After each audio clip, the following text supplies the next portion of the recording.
Ripple TV, we made it for you. Well, to be honest, swala la Mwakinyo na huyo dogo ambaye anasema amepigwa na Mwakinyo, ameteshiwa mbwa, sitaki kuliingilia sana, lakini nimejaribu kuichanganua kwa akili ya kibinadamu. Mwakinyo ni mtu ambaye anafanya michezo ya ngumi, na kwenye michezo ya ngumi ana maadui. Kuna watu pia ambao wanamchukia, kuna watu ambao wanatamani leo Mwakinyo apotee ili waendelee kuwepo wao.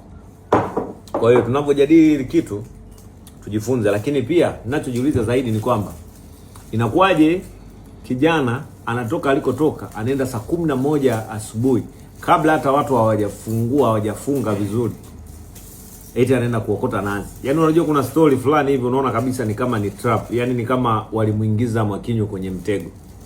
Na ukiangalia na video ambazo ukiangalia wakina mama ambao wanazungumzia mtaani kwamba hatumtaki Mwakinyo sijui nini na nini, mtu huwezi ukafanya kosa moja tu afu watu wakaja eti hatukutaki, ni kitu ambacho hakiwezekani. It means wana chuki za muda mrefu. Kwa hiyo kuna baadhi ya mambo tutakiwa kutumia hisia, tunatakiwa tuangalie pia upande wa pili. Chukulia mfano wewe umelala huko na mke wako ndani, saa 11 asubuhi mbwa wanabweka, saa 10 unashtuka unaenda unagundua kuna mtu eti yuko yeye anasema anaokota nazi. Yaani unajua ni kitu ambacho hakiwezekani. All in all, sitaki kuhukumu wala kufanyaje, lakini mimi naweza nikasema huyo dogo ni mwizi.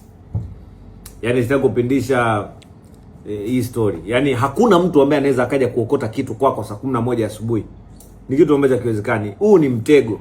Lakini ukiachana tu na mtego ni kwamba kwa mazingira ya haraka kuna uhuni ambao umefanyika. Dogo ni mwizi.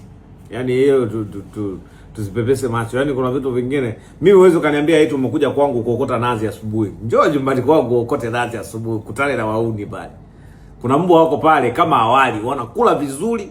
Mfano samaki kama huyu mbwa wangu anakula mmoja peke yake, na anakula na kuku, anakula na nini? Sausage. Mbwa wangu anakula mpaka sausage.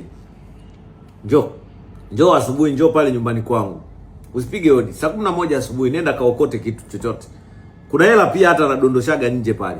Nenda kaokote. Wanakung'ata hilo na niwe ama mabiondo hayo unakuta wamekula nya.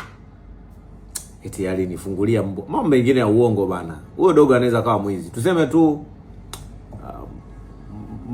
Mwakinyo amekosea kuchukua sheria mkononi, lakini hata ningekuwa ni mimi. Lakini nikivuta picha pia mimi namfuatilia sana Mwakinyo. Ametoa taarifa za kuibiwa nyumbani kwake mara nyingi. Nimekuwa nikiona hata mtandaoni analalamika. Sasa dogo, hebu tuelekeze ilikuwaje wewe ukaenda kuokota nazi saa 12 asubuhi au saa 11? Hebu wa Tanzania na sisi tutumie akili. Mtu anakujaje kuokota nazi saa 11 asubuhi? Alafu mimi mtu akisema alifunguliwa mbwa ni uongo, kwa sababu mbwa ukimfungulia mtu ni either uue mbwa au mtu afe. Sasa mtu ametoka amepona, alifunguliwa mbwa wapi? Labda kama mbwa wa Mwakinyo, mbwa koko. Lakini mbwa wangu mimi nimfungulie niseme mng'ate yule, ni either mimi nipige risasi mbwa au yule mtu nimwache afe.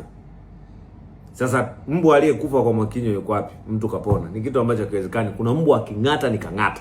Aachi. Mfano huyu mbwa wangu hapo mbele anaitwa Sanchoka.